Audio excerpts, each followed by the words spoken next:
கோவையில் உணவு தேடிய வீதிகளில் காட்டு யானைகள் குட்டிகளுடன் நடமாடியதால் மக்கள் அச்சத்தில் உறைந்துள்ளனர்.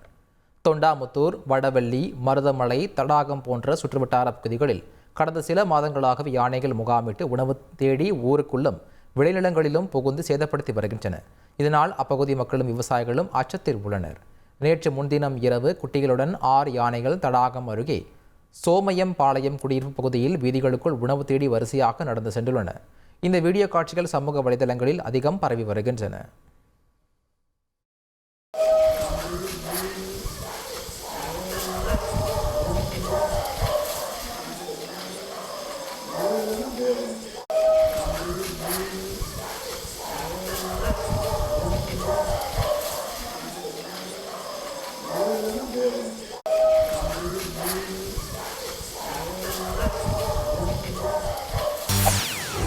செய்திகளை உடனுக்குடன் தெரிந்து கொள்ள உடனே சப்ஸ்கிரைப் பண்ணுங்க.